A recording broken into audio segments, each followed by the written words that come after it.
Good evening, everybody. Welcome. My name is George Talbot. I'm Vice-Chancellor for Research and Dean of the Faculty of Arts and Sciences here at Edge Hill.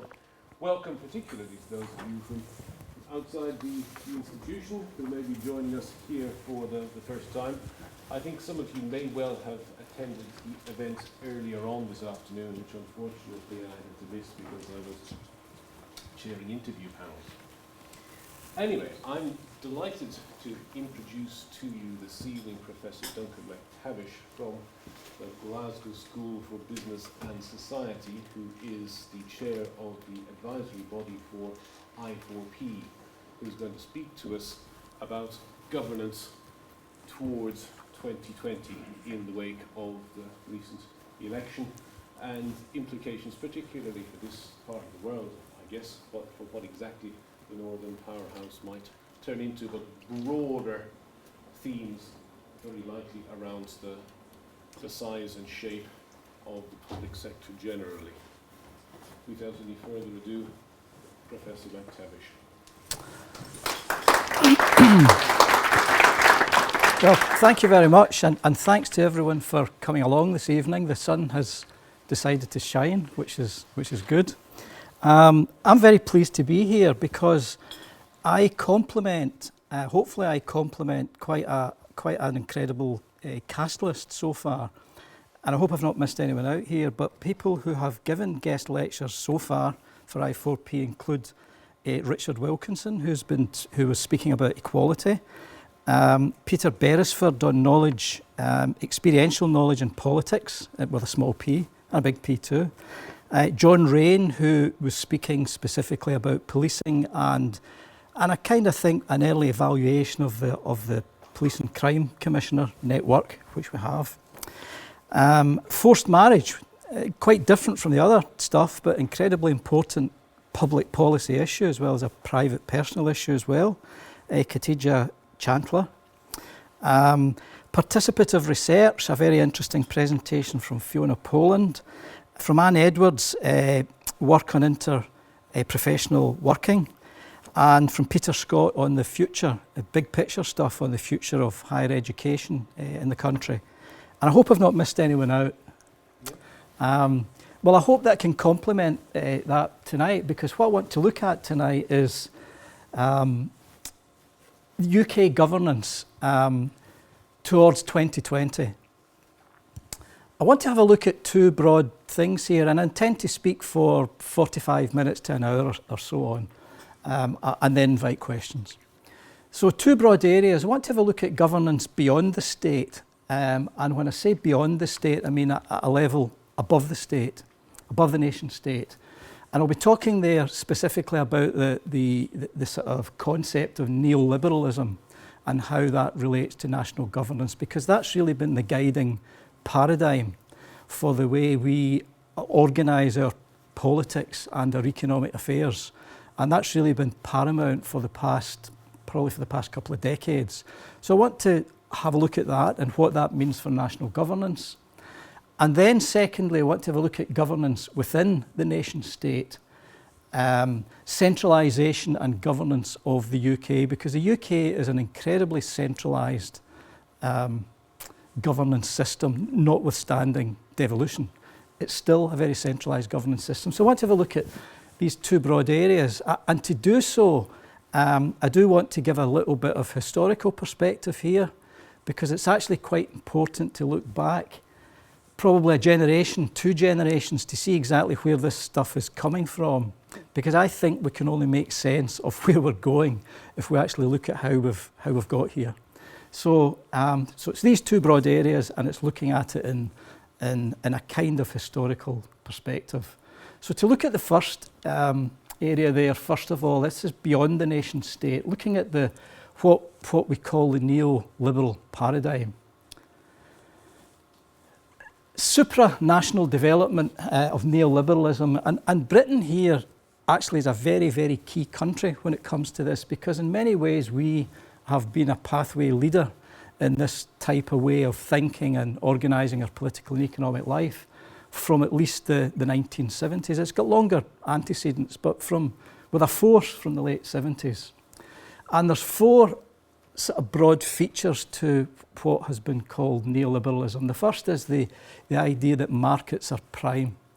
In other words, the marketplace is the way resources are organised, but it goes much further than that, because neoliberalism believes often that markets are the best way to organise most types of economic activity.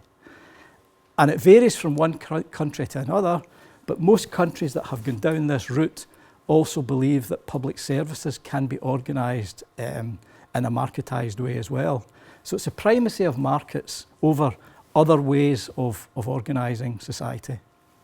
That's the first feature.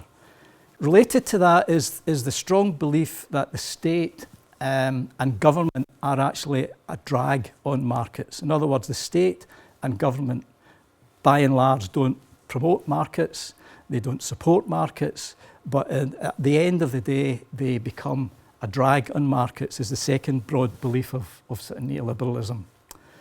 Linked to this is the idea of withdrawing from state ownership. In other words, neoliberals don't believe that the state should own much in the way of economic enterprise, and they don't believe that the state should own very much at all. In other words, it's about letting the markets do it, and it's about deregulating markets, to open up markets, to free up markets, and to make market activity a relatively easy thing to do. And when you put all these things together and take ourselves back to the late 70s, Britain, with a very large state economic sector, becomes a prime candidate for this type of thinking. Now, to give you a picture of how extensive state enterprise was, we'll have a look at some of these things. BP was state-controlled, or was majority state-controlled until the late 70s. British Gas was under state control. That was a nationalised industry. British Airways was a nationalised industry. British Railways was a nationalised industry and ran the network as an integrated network throughout the whole of the country. I travelled down here today, and I travelled on 3 different rail operating companies, and I didn't travel very far. British Railways was state-owned. Britoil was actually state-owned for a period of about 5 to 10 years. That was an oil exploration company to harness the North Sea oil reserves, production and exploration, but that was quickly privatised as well. British Telecommunications was a state-run enterprise. Electricity generation and transmission was state-run. Rolls-Royce, for a period of time, when it got into serious financial trouble in the 1970s, was nationalised by a Conservative government. So that was a state-controlled enterprise. GPO, the General Post Office, which used to deliver letters. Well, letters are still delivered, but not by the GPO. But run telephones, telephone exchanges, doing everything from telegram boys going about in motorbikes to posting letters and everything in between. There's a strong American-British alliance that's forcing these ideas of neoliberalism onto the political agenda. And these are 2 very sort of kindred spirits, President Ronald Reagan and Premier Margaret Thatcher. That's an interesting quotation from Ronald Reagan, which kind of says quite a lot about, in one sentence, says great communicator was Ronald Reagan, whatever you think of his politics. But that actually summarises quite a lot of what neoliberalism is about. And that was his inaugural address on January 20th, 1981. He said, "In this present crisis, government is not the solution to our problems. Government is the problem." A very pithy movie B actor, sentence, but it actually encapsulates quite a lot. Mrs. Thatcher had quite a lot to say about this as well. She had much bigger ideas in many ways. She said in 1981, economics is the method, but the object is to change the soul. Now you might think that's slightly spooky or dark or sinister, but it's a belief that it's also about changing mindsets and about the way people think about organising economic activities. The bottom speech there, a few years later to speech to the Lord Mayor's banquet actually says quite a lot about the divide, the growing divide between public and private sector. In other words, there's a feeling here amongst the neoliberal thinking that the public sector is overprivileged and that is not the way to go. Many of our people accept our policies, but feel deeply that the burden is falling more heavily on the private than the public sector. I must tell you I share this concern, says Mrs. Thatcher. To add to public spending takes money and resources that industry needs to stay in business, let alone expand. When the state grows too powerful, it drains society not only of its wealth, but of initiative, energy, and the will to improve and innovate. So you see there's this tension set up between government and public sector on the one hand, and private initiative and health and well-being, if you like, on the other. So that's a very succinct way of, and she was a good communicator too, explaining what neoliberalism is all about. So what are the key elements of that vision? It's about government and state as being problematic, not developmental. Now that's where the political division comes between neoliberals and others. There's lots of countries, none of them particularly shining paragons of democracy, have used the state as a developmental tool to actually grow their economy. Singapore, for example, didn't grow through neoliberalism, but it grew through the idea of a developmental state, where the state is seen as something which is there to grow the economy and to be actively involved in growing the economy. A second key element of that vision is that there's a very strong linkage between freedom and markets. In other words, they believe that a market-based economy is the foundation spring of freedom, free enterprise, people organising things the way they want to do so, free choice, consumer choice. It's all about the individual and freedom of choice. And that's closely linked to a market economy, according to this type of thinking. There are differences in different countries. In the UK in particular, there was a very strong focus, still is, on home ownership and the idea of a shareholder democracy. In other words, the idea that share ownership could be spread more broadly amongst the population, and that home ownership should be spread very broadly amongst the population as well, and that as a basis for economic well-being and for freedom as well. That national revival is being inhibited by an overlarge state is a very important part of the thinking. However, there's no blueprint or actual consistency in these policies, and we'll come on to this a little bit later. We'll look at some of the privatisations. In fact, many of the privatisations were very incoherent indeed, except on the only logical coherent thread running through them is ideology. In other words, that the state shouldn't be doing these things for ideological reasons. How was this politically articulated? It's been articulated in two broad phases. The first phase is through the Conservative government of Thatcher and Major and their activities in the 1979 to 97 period. And the second phase to New Labour from 1997 onwards.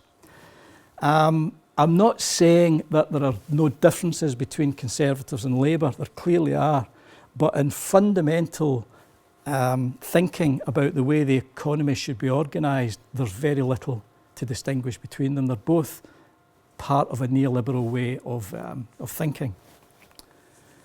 Phase one, there were three broad strands to this. The first was the idea of deregulating financial services. Now, this occurred in the mid-80s, and it's been sort of popularly known as the sort of Big Bang since then.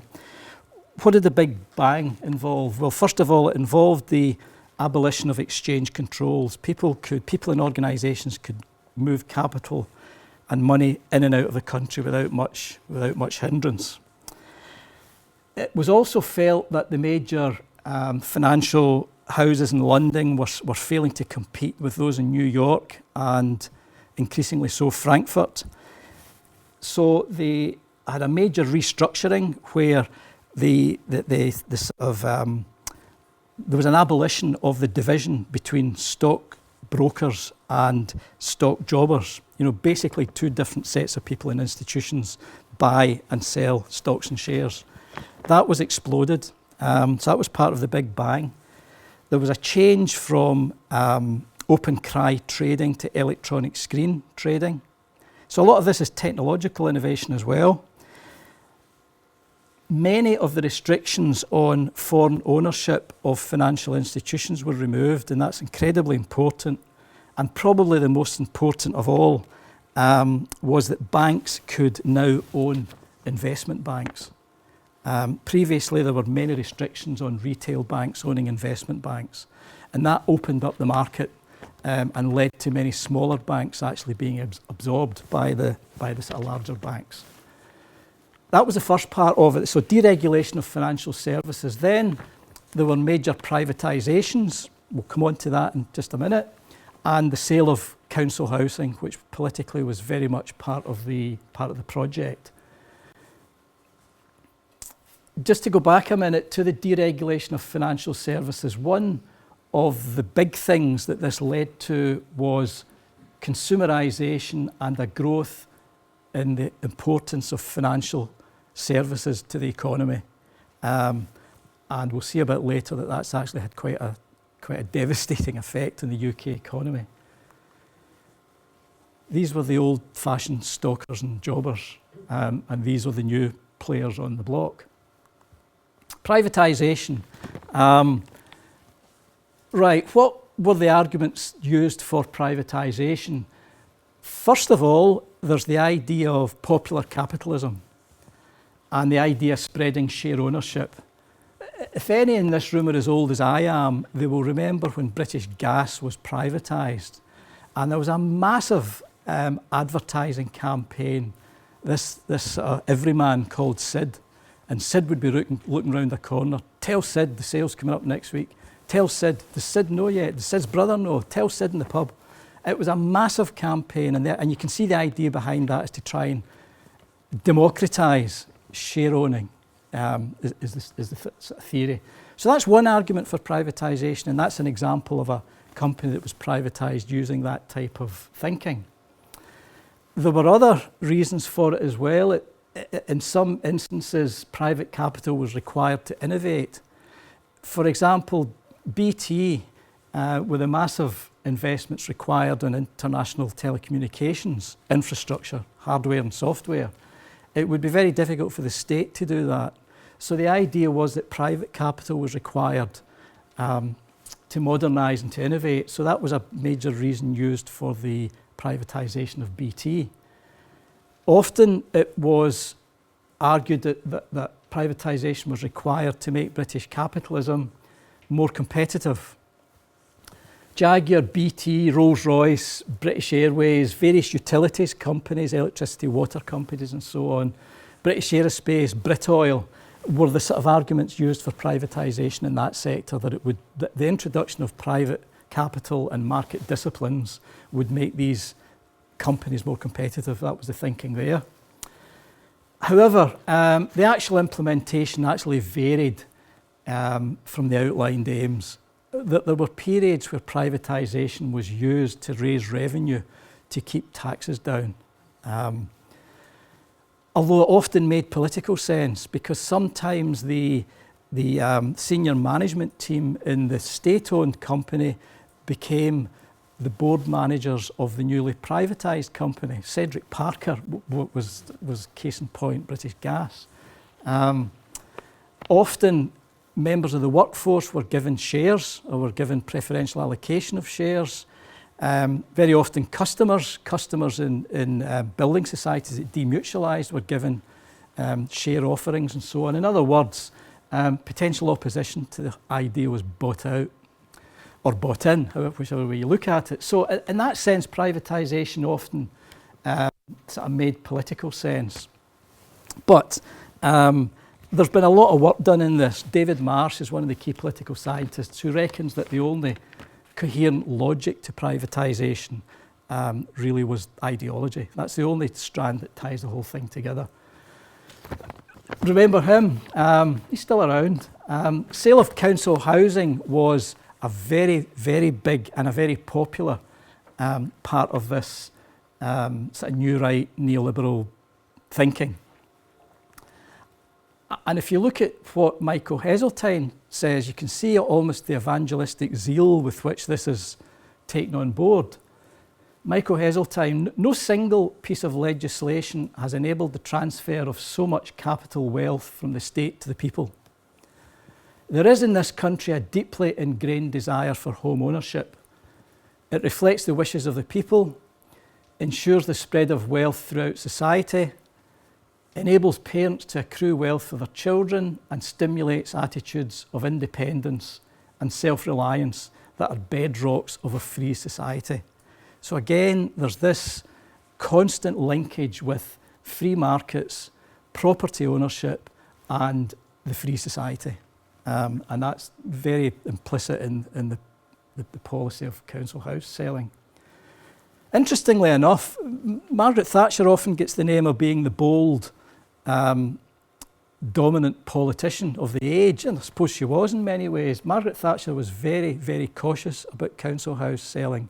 She feared that people, strivers, who had worked and saved and bought their own property would feel hard done by if sitting council house tenants could get 30, 40, 50, 60% discount on the asset which they were tenants in at that time.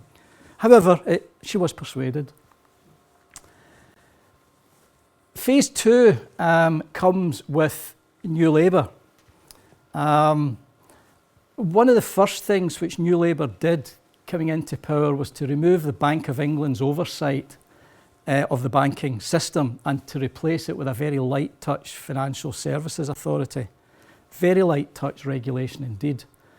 And there was a policy convergence between what New Labour were doing and what the previous Conservative administrations did as far as financial deregulation goes. Gordon Brown, remember, had these 5 tests which were manipulated to make sure that Britain was not seen as a favourable candidate to join the euro. You might think now that that was wise thinking. It might have been. However, the point is that at the time that could be depicted as quite anti-European, anti-financial services sector, which was very gung-ho for the euro. So, in a sense, Labour were kind of self-forced into this financial deregulation because they wanted to be seen to be playing to that agenda. There's also quite a lot of evidence, and there's a good reference there, that the banking sector was very successful in reducing the powers of the regulatory powers of the FSA, the Financial Services Authority, when legislation was being piloted through the various consultative stages and so on. The banking sector was very successful in minimising regulation. So there's a lot of evidence there that there's policy convergence there, further sort of financial deregulation, continuing the work which the Conservative governments had started in that area. What's the difference between Ronald Reagan and Margaret Thatcher? Well, there's Alan Greenspan and Gordon Brown and Mervyn King. The point I'm making there is it's this British-American alliance, and they're very much aligned with each other. Kind of odd when you look at the different political backgrounds they're coming from, but that's the way it was. Key figures at the time, key New Labour figures at the time. What about the track record of these various reforms? Let's just have a look at this. Economic and business deregulation had some early successes and quite spectacular successes. 1983 to 87, average real wages grew from 10 to 20% per annum. There was a cost to be paid for that because the cost was high unemployment in some parts of the UK due to overvaluation of the currency and so on and so forth, and deindustrialisation. But there was growth in some sectors, and overall average real wages grew by quite a substantial extent. There was significant, very significant growth in property, construction, retail and financial services.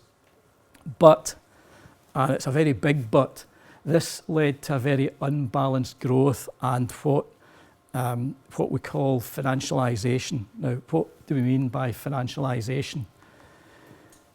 There's some figures there. If you look at the top set of figures there, manufacturing as a percentage of GDP, percentage of the economic wealth that the country creates. In 1979, it was just over 17%. So 17% of GDP was accounted for by manufacturing. By 2010, that's almost half. So there's quite a dramatic decrease in manufacturing's importance to the economy. On the other hand, the percentage growth in gross value added in the UK, gross value added from financial services, 1971 to 96, is 2.7 as against 2.2% for GDP. But most spectacularly, in the decade after 1997, financial services grows at double the rate of GDP. Now that is highly significant in terms of where the British economy is balancing itself, very heavily financed, very heavily balanced towards finance. And there's some international comparisons there. Taking 2 years, 1998 and 2008, the percentage of GDP accounted for by financial services in the UK increases 50% from 6 to 9%. The increases in most other countries are fairly modest except for Ireland. So Ireland and the UK are really the outliers there. So increasing dependence on financial services, increasing sort of financialisation. Right, financialisation, is it beneficial for the economy? First of all, it can't all be bad news because there are lots of jobs created in the financial services sector. There's lots of wealth created by the financial services sector. It's not particularly well spread geographically, but it's there. And used in the right way, that can be used to finance industry, finance the rest of the economy and so on. So there are positive aspects to growth in financial services. But there are downsides as well. There's, what's called, financial engineering takes place in the banks. There's the creation of products, derivative products, securitized, collateralized products, and these products are created and shuffle about the financial system. And when you add that to the deregulation of the financial services sector, it can be quite toxic. So you end up having, and all mainstream economists say this, you have a large slice of the financial services sector just disconnected from the real economy. It's not there investing in real companies and innovation, but it's there creating innovative banking products that are shuffling around the banking system and often based on very large levels of debt. What about track record of some of the other neoliberal reforms? The withdrawal of the state from market activities. This is a privatisation. Well, how successful was this? Again, some clear successes. I mentioned BT probably would be considered a clear success. But there's a counterfactual there. Would they have been equally successful in the public sector? We don't know. We just don't know. However, there's been some very, very, very odd consequences of privatisation. What we've seen is the withdrawal of UK state control, but sometimes that's been replaced by foreign-owned state operators. the French National Rail Company, now here is the ultimate irony. French National Rail Company, the Deutsche Bahn, the German National Rail Company, Alepio, the Dutch National Rail Company, or the commercial arm of these state-controlled companies, they all have large slices of interest in UK rail operating companies, but the legislation prevents public sector UK operators bidding for rail franchises. So you've got the ultimate irony, ultimate folly, it would seem, is that UK public sector bodies, a nationalised company, cannot bid for rail operating licences in the UK, but foreign state-controlled companies can. And these are some other, not necessarily state-controlled, in some cases they are, but these are other overseas powers that have got what were previously state-controlled companies, E.ON. So privatisation, very mixed, and a whole load of unintended consequences there. What about the track record of the property-owning democracy, home ownership? Now, that was an incredibly popular policy, and it was very successful. In the 16 years after 1980 to 96, 2.2 million homes were bought by tenants, and generally a popular policy. 1971, 50% of homes in Britain were owned, 50% rented. By 2011, 64% are owned, 36% rented. So there does seem to be a trend towards private home ownership. However, you've got to be very careful here. In 2005, 60% of 25 to 34-year-olds owned their own homes. By 2015, it's down to 36%. So there's a massive problem in the housing market at the moment, particularly for younger people. Currently, 2015, those who own their own home outright, 7.4 million households, outnumber those with a mortgage. Now that tells you quite a lot. That actually tells you quite a lot. There's a massive crisis.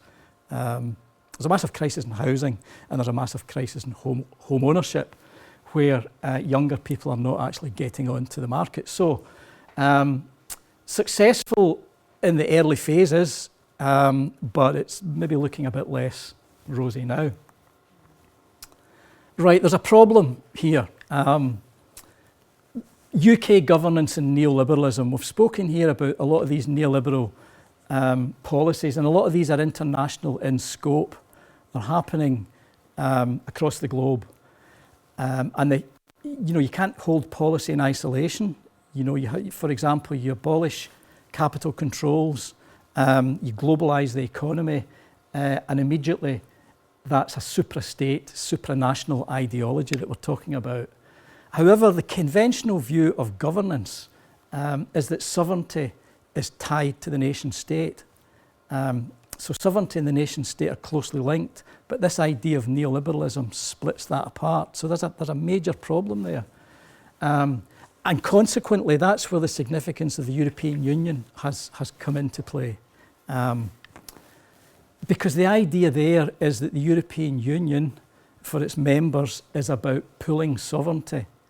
And the idea is that it gives that pooled unit greater clout. The idea goes greater clout in the global governance system. There's something wrong with that as well, but we'll come on to that in a minute or two. That's a kind of model which I've prepared there on the sort of pooled sovereignty model of the EU up to about the early 2000s. And I've put this under four headings here. One is the neoliberal project, because the EU is in large measure a neoliberal project itself. But it's also about the political interdependence between different member states.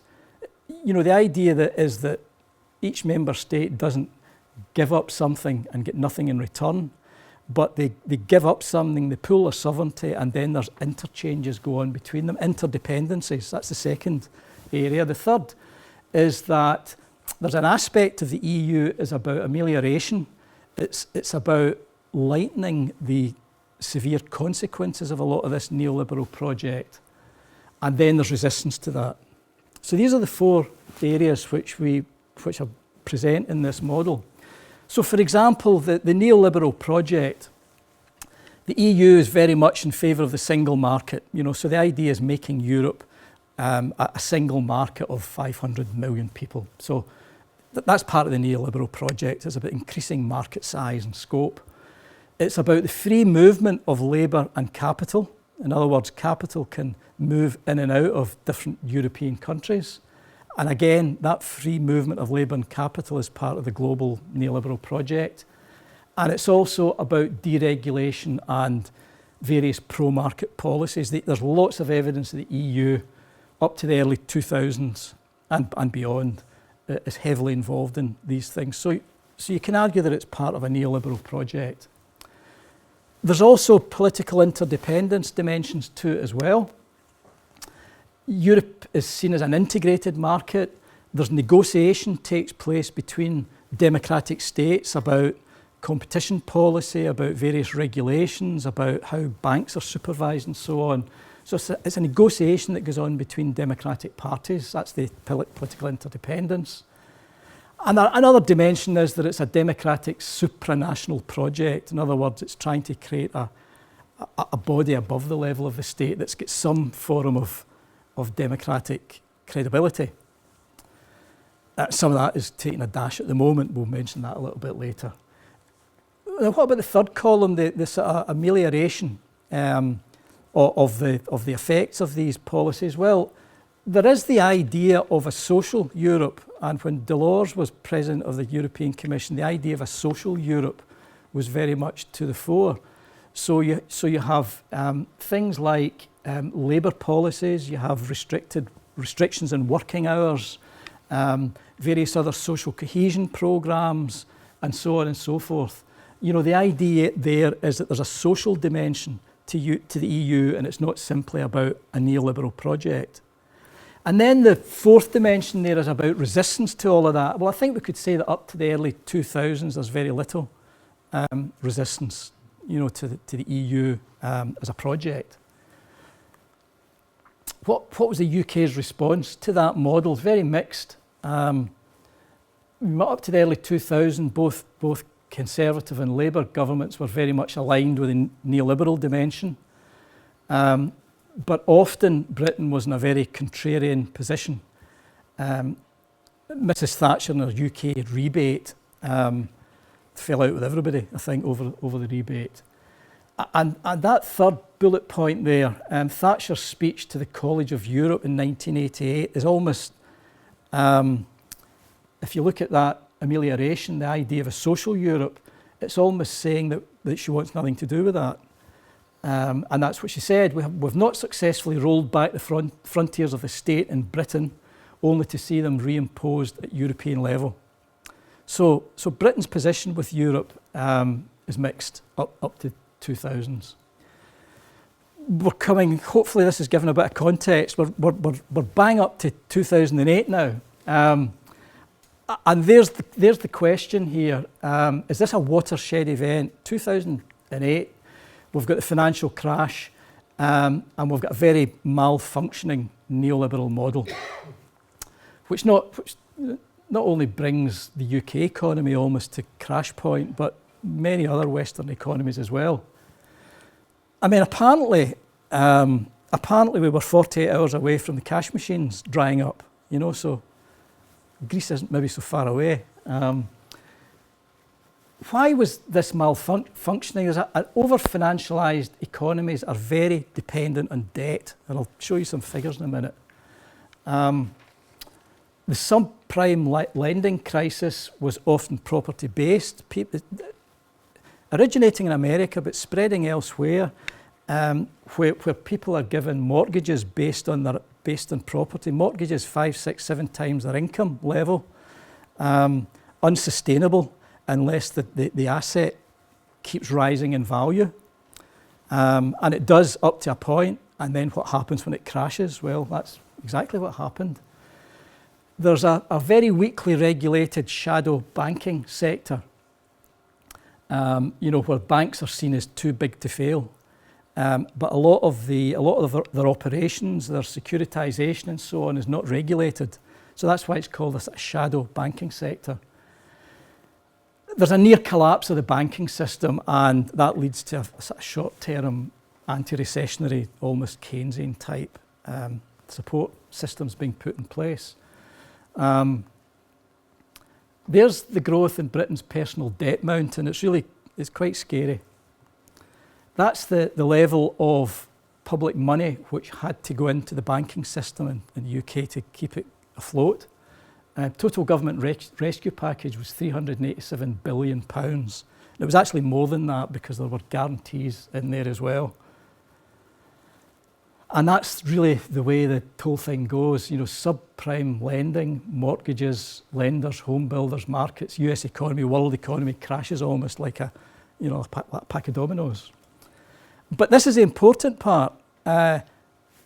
Bush, Republican president, boosting our economy, actually authorises trillions of dollars of rescue expenditure to keep the United States afloat. You have a pretty right-wing Republican government nationalising Chrysler Corporation, putting massive sums of money into General Motors and so on, and fighting very hard to get that through Congress. So that's actually quite an important part that, the rescue package put together.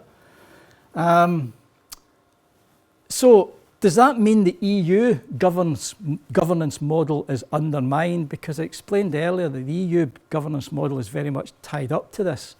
So is this undermined? There is a bit of undermining. There's quite a lot of protest focused on the EU at this time because that's seen as very much part of the machinery of the. And there's basically, I won't get into this in detail, but 2008 to 2010, it starts in Greece. Greece defaults on banks. Bondholders get what they call a haircut. A haircut means the debt is basically written off, or a proportion of the debt is written off. European banks are so highly leveraged based on debt that they become insolvent. There's a very existential moment in Europe where Germany seriously considers leaving the euro and going back to the Deutschmark. And eventually a sort of rescue package is stumbled into place. But it's like a whole set of dominoes, and it's actually quite frightening the extent to which and the speed with which that whole system can collapse. What about the UK government? Believe it or believe it not, there is actually a political agreement when the government takes power in 2010 that there's a need to reform that neoliberal model.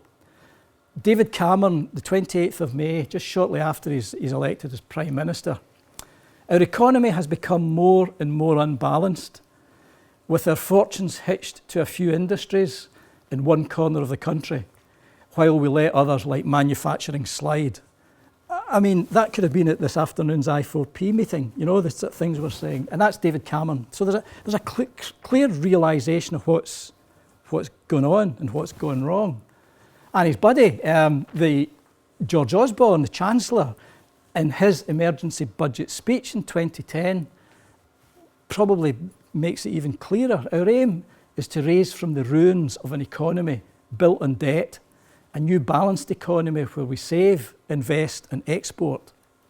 An economy not over-reliant on the success of one industry, financial services, but where all industries grow. In putting in order the nation's finances, and I've underlined this, we must remember that this was a crisis started in the banking sector. The failure of the banks imposed a huge cost on the rest of society. Now that's a pretty clear understanding of what's gone wrong. Right, that's an identified need that they've recognised.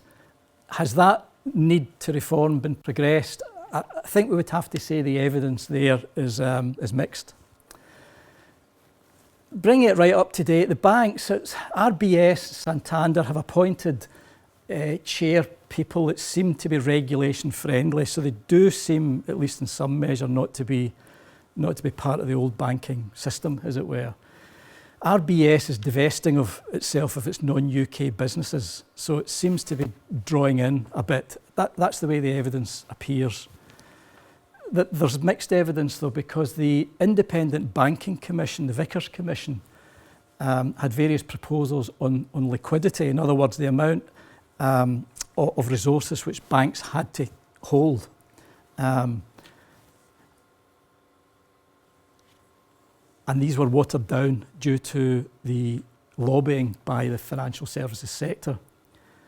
There's still a strong feeling that banks are still too big to fail.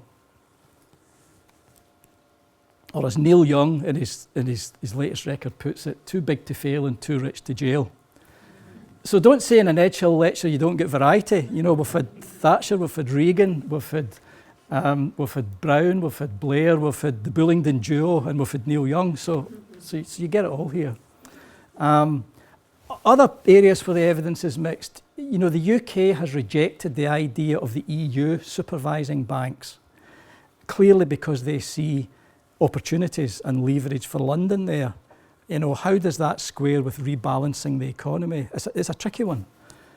And the final point, which is probably the most frightening of all, total household debt is estimated to increase from 145 to 166% of total household income by 2019.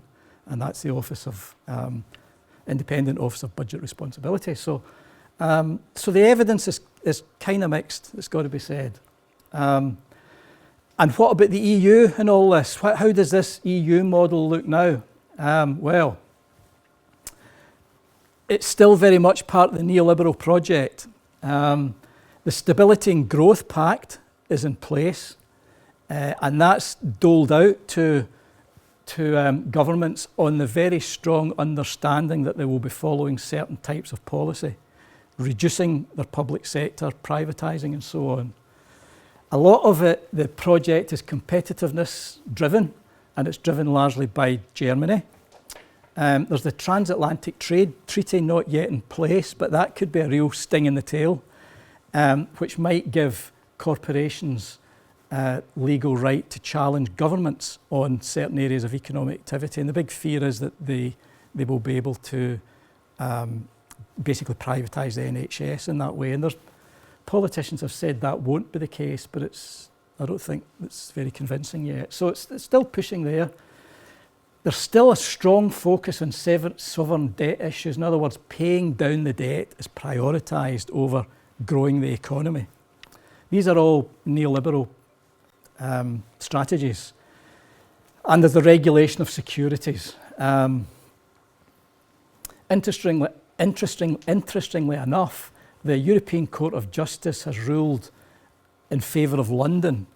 It's a kind of arcane ruling where apparently this was legally challenged by UK government. The European Commission was trying to push through a regulation that meant not more than 5% of European bonds and securities could be traded in a country out with the Eurozone. Well, as you know, the UK is outside the Eurozone, so UK government challenged that and won their case. Now, that's very much part of the neoliberal project. It's just that in this case, Britain's benefiting from it. What about political interdependency? You know, there's lots of examples there. Quite a lot of flexibility has been given to the French and Italians.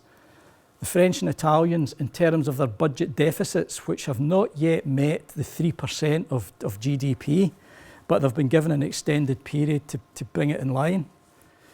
That's the French and Italian governments have been given an extended period to bring it in line. The UK has managed to negotiate for itself various opt-outs, and of course that's part of the political interdependency trading as well. And then the UK banking supervision, where UK was able to argue that it could be exempted from an EU banking supervision regulation. Amelioration, well,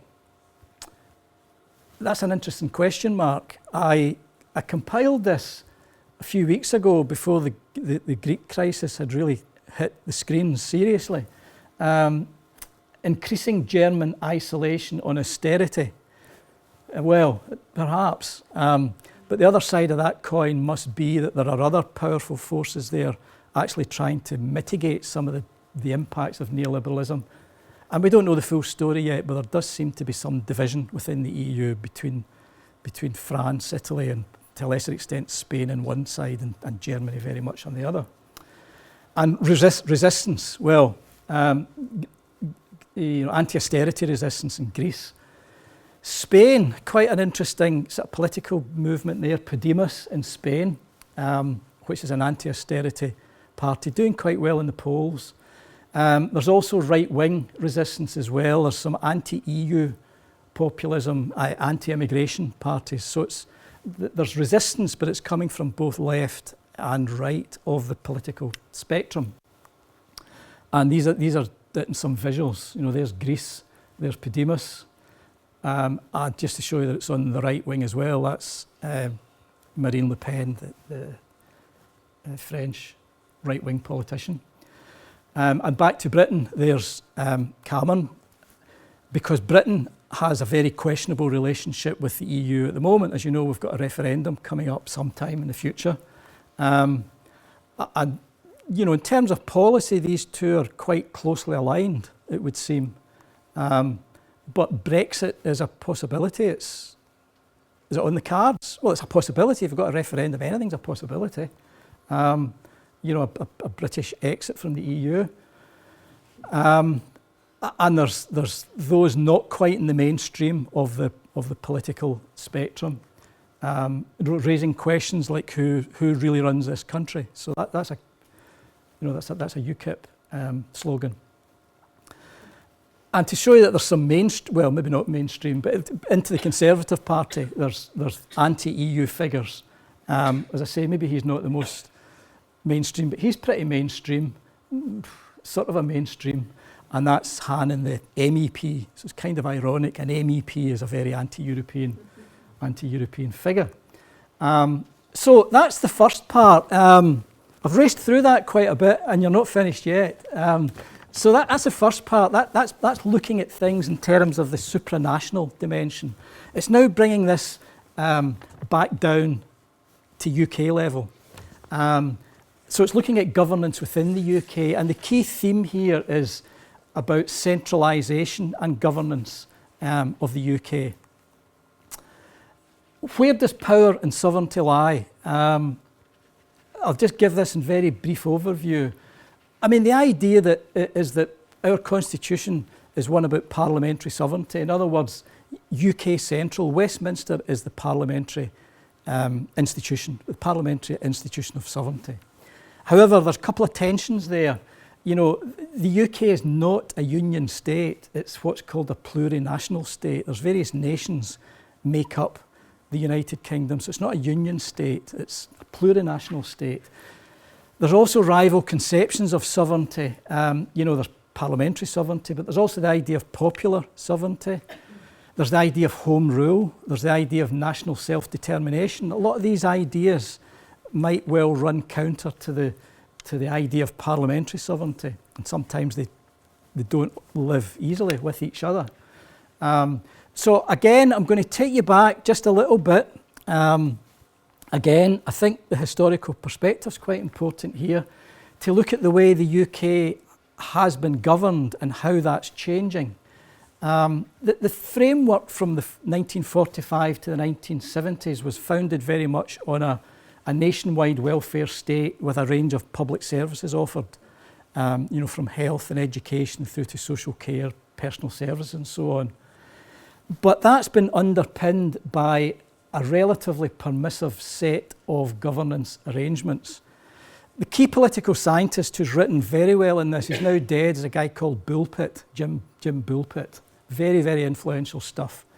And he spoke about high politics in Britain being run by self-governing elites, almost in a club-like way at the centre. And low politics, as he called it, was run by local collaborators, as he called them, and that was mainly local government. So high politics, things like macroeconomic policy, foreign affairs and so on, was run by the centre. Things like delivery of various services and so on was run by local collaborators, largely local government. Within that, and this is where it becomes very, very complex and interesting, is there's considerable Scottish economy within that, Scottish autonomy within that governance arrangement. Scotland in many ways was always able to run itself because it had its own separate education system, its separate legal system, criminal justice system, and administrative devolution run through the Scottish office. Not a devolved Scottish Parliament, but a lot of autonomy there. So that's the sort of framework from 1945 to the 70s. And that's the centre of power that Bullpitt talks about through clubs like the Reform Club. It's a pity I didn't put one in the Garrick Club up, because the Garrick Club's recently taken a decision not to allow women as full members or something like that. If any of you ever read C.P. Snow's books, C.P. Snow really captures the idea of the centre of power, this club-like elite that runs things. Corridors of power, strangers and brothers. It's a power network and a way of governing that runs through Oxbridge colleges, through to London clubs, through to Westminster. There's a Westminster elites, as it were. And the local collaborators are local government in the town halls.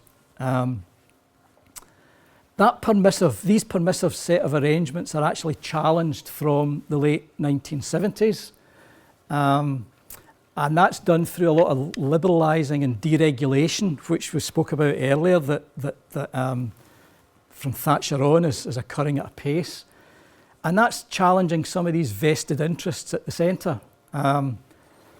Secondly, there's a very strong attempt at authoritarian control over any local divergence from central government's plans, and especially spending plans. And there you have the introduction of rate capping, making it very difficult for councils to raise their own funding to provide services, and later the introduction of the sort of poll tax. The heyday of local government struggle against this, authoritarianism from the centre. Ken Livingstone, do you remember him? Derek Hatton in Liverpool. The introduction of the poll tax and the sort of resistance that caused. These permissive arrangements are really challenged seriously from the late 70s, and I'll give you the case study of Scotland here. The case study could easily be of local government, but I've decided to make the case study Scotland. You'll wonder why, but I thought that was the better one to do.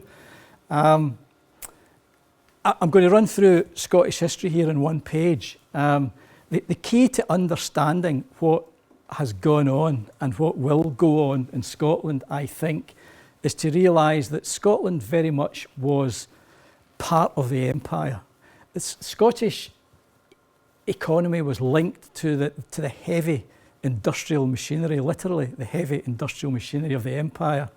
In 1913, 1914, about 2/3 of the world's ships were built in the Clyde.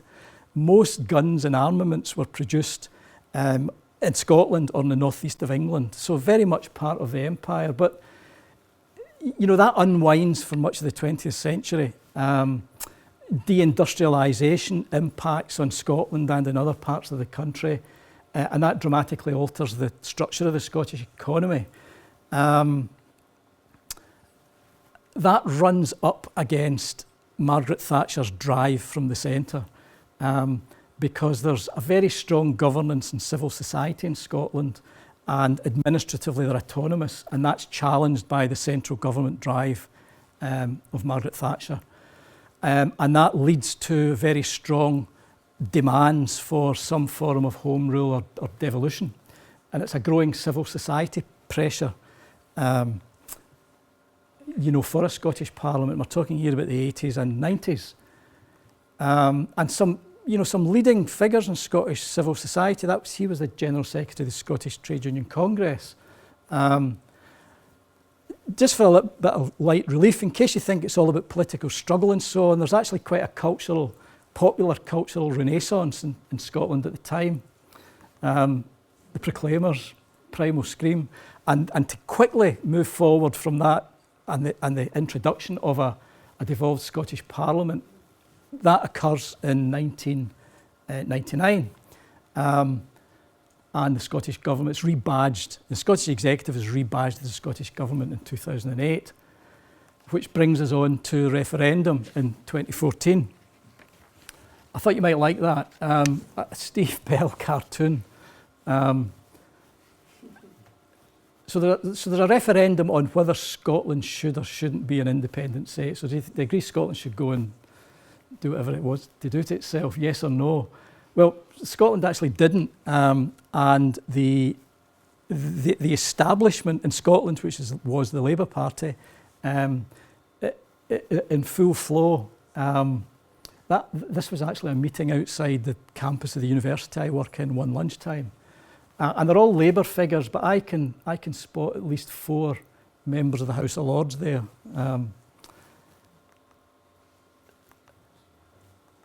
And that was the referendum result. Should Scotland be an independent country? Yes said that it should be at 45%. No said that it shouldn't be. And the turnout was 86%. But here's the thing. No never actually quite won. And yes never quite lost. And that's really the position that we're in just now. Right, to finish off, where is UK governance now? And I'm excluding Northern Ireland from this because Northern Ireland it's a special case, very interesting case, but it's a special case. So where is it now? Scotland, and this is pre-Smith, pre the Scotland Act being passed later this year. Basically, the devolved settlement as it currently stands is like this old UK governance, settled governance system, in that high politics are reserved to Westminster, foreign affairs, much macroeconomic policy, diplomacy and so on and so forth. What is devolved is service delivery. You know, Scotland at the moment gets a block grant and uses that to fund health and education.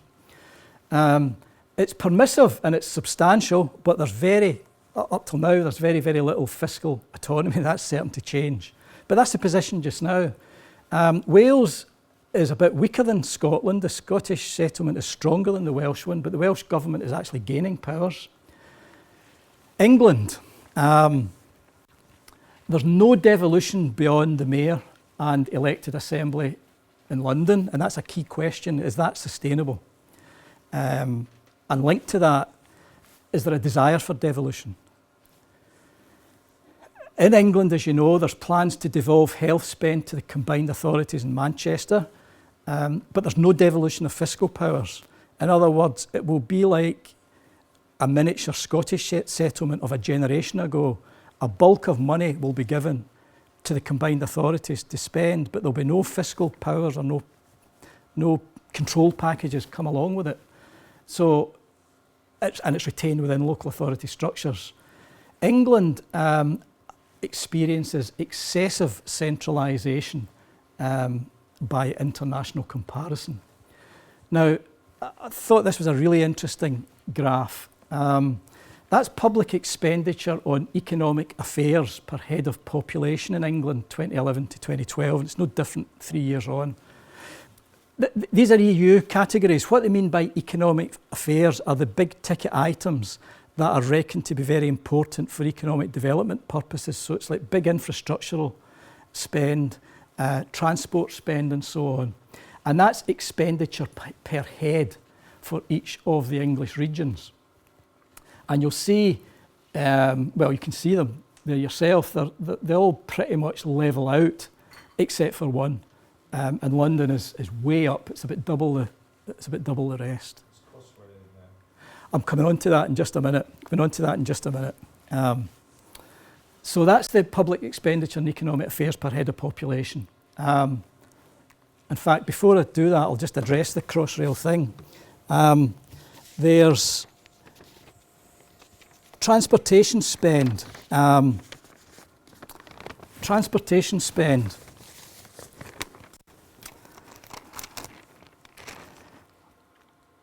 This is planned, total planned spend per resident on transport infrastructure from 2014-15 onwards. In London, it's 3,000 £495. In the northwest, it's £460. Do you want me to go on? In the southwest, it's £206. In the southeast, 447. So that's the transport spend. Recent analysis by the I4P, that's the Institute for Public Policy Research, highly credible think tank research organisation. They analysed the 2013 government infrastructure plan for a decade forward from 2013 to 2023. And the spending per resident on publicly funded infrastructure was London 5,426, the Northwest 1,248, but more than 50% of that is to decommission Sellafield. The Northeast is £614, Yorkshire £581. Crossrail alone will receive 9 times more funding than all rail projects from the North's 3 regions combined. Right. Recent sort of network rail postponement of certain railway investment was very quick to postpone the Transpennine development, but not Crossrail. So that's the sort of position there. So that's the spend. But actually getting beneath that, and I think even more significant, that's a very significant figure, but even more significant is this one here. That's local and regional government share of total government expenditure. And when you look at it, Canada's up there, Sweden, Spain, US, Germany, Italy, UK. In terms of expenditure and tax revenues, the UK is way down. In other words, we're incredibly centralised when it comes to these major tax and spend. Nobody likes paying tax, but if a region or a country or a nation doesn't have taxation powers, then you've got to question its ability to develop itself. So that's part of the issue, part of the problem there.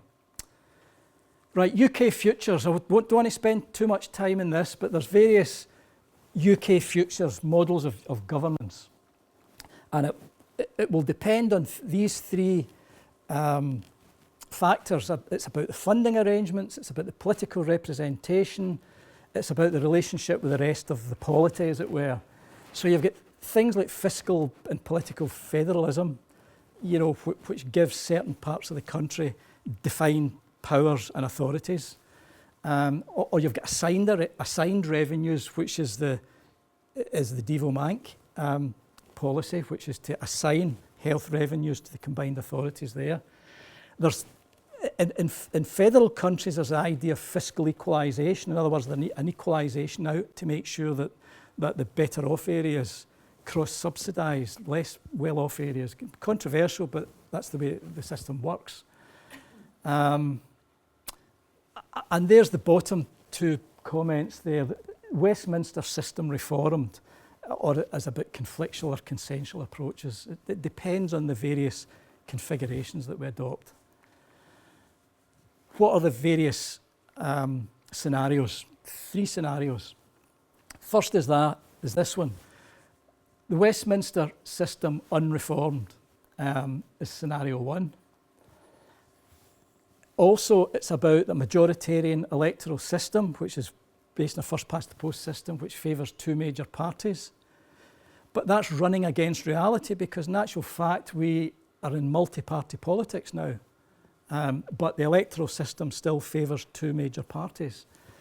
The governing party, rarely gets beyond the mid-30s% of the vote. The current Conservative government has about 23% of the total electorate, and it's forming a majority government. Current position means there's little extension of decentralisation beyond Scotland. And I suspect that an outcome of all that would be continued disenchantment with politics, particularly amongst the young. So that's scenario 1. I think you could probably argue that that's not really sustainable. Scenario 2 would give more powers devolved to Scotland, perhaps Wales. Devolved health and social care budgets to combined Manchester Authority and maybe to others. On its own, these differences to scenario 1 are actually very limited. The biggest gainer in terms of devolution being Scotland. The proposals actually give Scotland only a maximum 40%, control over 40% of its taxes raised and less than 15% of its welfare spent. Manchester plans to be given control of 20%, only 20% of public spend in the area. That's important and that's significant, but it's pretty limited. And that scenario may actually lead to feelings in England that Scotland gets favoured status, So that's a scenario 2 and some of the consequences. There's scenario 3, which is about a reconstructed union, which requires substantial movement in the model, in the funding and relationship with the centre, how regions are funded, how their fiscal powers work out, what the relationship is with the Westminster Parliament and so on. And there could be movement there. Some of it could be substantive, the creation of regional forums with proper resources and powers. But it's more likely, I suspect, to be either tokenistic or short-term, like evil English votes for English laws, or indeed destabilising, right? So that's scenario 3. Now, ironically, an independent Scotland with no other change isn't the most radical development in UK governments. Because on its own, Scotland goes its own way, but that leaves the current system covering 85% of the population, keeps the existing elites in situ and keeps the existing system in place. So is that where it goes, or is that where it goes? Thanks.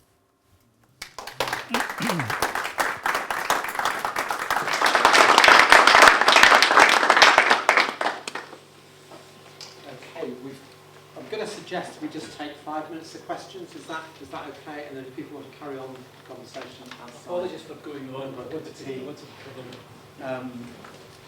So I'm John Dunn, I'm responsible for I4P. We've got 5 minutes of questions. Is that okay? And then we'll go and have a cup of tea or coffee, or I suspect some of us might like something stronger, but that isn't going to be outside, I think. Questions, comments? I just wondered if, when the Tories got in, the regional government departments were dismantled and the whole regional infrastructure was taken down. Do you think it was the shock of the Scottish election that was closer than they thought? They realised that those feelings were so strong and started talking about Devo-Mank and other initiatives to try and absolve the government from doing what they did. That's a really interesting question, and it's one that came up in our meeting this afternoon. I think a fear was that there could be a contagion. Had Scotland voted yes, I think there was a fear of some form of contagion. Scotland didn't vote yes. I'm not so sure about that, because as yet I don't detect particular willingness for greater political devolution in the regions of England. I'm very happy to be proven wrong there, because remember, this was tried out in the North East with John Prescott, and the way it was sold there was very much, this is all about more politicians, and people don't want more politicians. It wasn't about revitalising an area or increasing democratic control of activities in an area. It wasn't presented that way. Would it be presented differently now? It might be, I don't know. I don't know that government, Cameron does panic at times, and he really panicked in the last week of the Scottish referendum, but I think he would probably want to see a bit more push on the ground before he would be forced into that type of panic. So I suspect not. What's your feeling as you? Well, I certainly felt that quite strong. We've been in an organisation, let's say which one, that gave budgets to Scotland and Wales to run their own budgets. I at the same time was running the West Midlands region, which could have swallowed up the population of Scotland and Wales. Yes. And we didn't have a devolved budget. But then they all went, oh yeah, we better do something. Yeah. And they put regional directors in with their own budgets. And I just wondered if that was the sort of thing, whilst being very suspicious of the Devo-Mank thing, because when they start giving money, the tendency is to say, if something goes wrong, well, they're running it, Mm-hmm. blame them for it. That's right. So I'm very Yeah. suspicious of that model as well. Yes. Yeah. Yeah. One, sorry, and then We're having an interesting conversation at the moment in Blackpool, where we're actually looking at non-geographic devolution, which is actually looking at similar population bases and similar councils which actually have similar issues to ourselves, actually joining forces to actually form some sort of devolution pact, I suppose, in some ways. So we're looking at places in the south of England and in the north west as well, and north east. So it's actually quite a different model there, and I'm just wondering what your thoughts are around that, whether or not non-geographic devolution is a possibility that it could work. Yeah. Again, this come up in the meeting this afternoon. It was a good meeting this afternoon. There's a kind of example here. When Salmond was First Minister in Scotland, and this was before the referendum campaign started in full swing, he made a statement, I think it was in the Scottish Parliament, where he said he would like to work with the borderlands authorities, and specifically mentioned in Scotland, the borderland, the Dumfries, Galloway and Scottish borders, also Northumberland Council, Cumbria. I think it was restricted to these two. And very quickly some academic entrepreneurs saw the opportunity there and went for it and stimulated seminars, and I've been to one or two of them and got research monies to push the idea forward. And some really interesting ideas coming up there about ways the local authorities could in other words, the argument was that these borderlands local authorities could gain as much from working with the Scottish Government as competing with them. That was the idea behind it. So I think there's lots of opportunities there, and that actually starts to build a cluster of support for the idea of, because if that works in a small way, people will want more, and then a political head of steam gets going. And that's maybe the best way to do it, because I suspect that the way it's happening just now is that there might be quite a lot of fighting between local authorities that feel they're getting powers and some that feel they're not, because Manchester's getting all these powers. So I think the idea of collaborative working is really probably quite a good idea across boundaries and population areas. Yep. is it okay, just let Linda put Somebody else, that's fine. the last one, is I'm just conscious of time. Is that okay? Anyone else got a burning one? Okay. You go ahead, Yeah. it's fine. First of all, thanks very much for a fascinating lecture. I really enjoyed it. I'm interested to know your thoughts on the immigration debate within the European Union. I think it's very easy in areas like higher education to have a very rosy view of the European Union with Erasmus projects and so on, that we're perhaps in a social Europe, but the free movement of labour is what it says, isn't it? That it's designed so that people can move where the jobs are, etc., Yes. etc. Yeah. And of course, that isn't without its problems, as we see. And I'm just wondering what you think of the tensions within the immigration debate at the moment, whether that could have some kind of impact, particularly on that free movement of labour, and whether that has then a threat to the EU, the European project as a whole. Yeah, well, they say, Angela Merkel and others say that that's a red line in the sand. And I think in terms of a neoliberal project, it is a red line in the sand, because the idea is that labour can move about according to various cost configurations. So I find it difficult to see that one changing in terms of where the EU is at the moment. It's also quite interesting here, though, in terms of having some sort of evidence base about how migration impacts on different parts of the country. Part of the Scottish Government's white paper for independence was to increase immigration into Scotland to help grow the economy.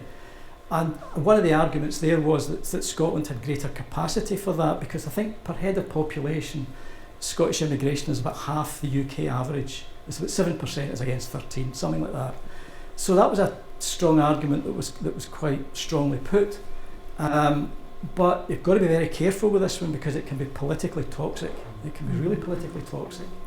So I don't know if I'm really answering your question. I think it's got to be looked at very carefully, but I think that will continue to be a red line in the sand. So as long as there's an EU with the Neoliberal Project, then that will continue. If I was a policymaker at EU level, though, I would actually turn the argument on its head. Immigration can be a very good thing as long as it's not seen to be undercutting low-level and low-paid jobs. So it maybe then becomes about tightening up a minimum wage regime and making sure that that's properly enforced and enforceable. And I would have thought that's where more scope would lie. Did you want to ask a question? Well, I don't want to plug it, but I'm asking for a bit of crystal ball gazing, I think, Duncan, but it was really interesting, thank you. On the deregulation conversation, there are obviously some examples which are possibly positive, people can see as positive, like BT, and they work reasonably well, and they're individual companies. And then there's whole sectors where perhaps it worked less well, such as financial services. And obviously, the university sector is absolutely in the midst of deregulation at the moment. The marketisation of higher education, the shift of responsibility from the state to the individual in terms of fees, lift of student number cap, inviting in private providers and all of that. And I just wondered whether you had any views on what history has to tell us about it and where we might end up in 2020.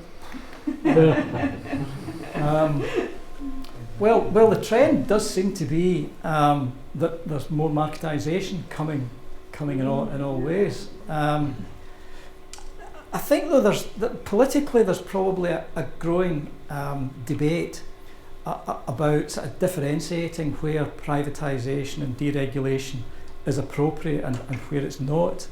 I had a radio programme earlier this week. It was Peter Hennessy interviewing David Owen. David Owen, not a left-wing figure at all, but he was very strongly saying that there's some things that should just not be subject to market forces, and healthcare was one, and he said education was another. I think few people would argue that it can make sense to deregulate or even privatise telecommunications or whatever, maybe even railways, I don't know. Or maybe if railways are privatised, got to be more strongly regulated. So there's that idea of whether public services are properly organised by the public sector or whether they should be opened up to marketisation. The EU very much is opening them up, but I suspect there will be quite an increasing resistance, to that idea. Crystal ball. Well, I see the way it's going. The trend is more marketisation, but at the end of the day, there's got to be a political willingness not to privatise certain things, and if that's there, and I think there's a political willingness not to privatise health too much more. So that's maybe the first area to look at. Higher education, slightly trickier. Thank you very much. Duncan made some reference to an event that was earlier today, and I felt it's a bit like, it was a really great party. You should have been here this afternoon. Just to put it in context, I4P has an external advisory board, and we had a meeting this afternoon. Some colleagues are still here from that, and we had a kind of quite a focused discussion about the implications of devolution across Greater Manchester, and a lot of the things that have come up in the Q&A now we discussed and explored earlier today. Can I, on your behalf, thank Duncan very much. Really appreciate you coming down. Really appreciate your contribution to I4P and its development, and thank you very much for very stimulating. Well, thanks for the opportunity to do so. Thank you.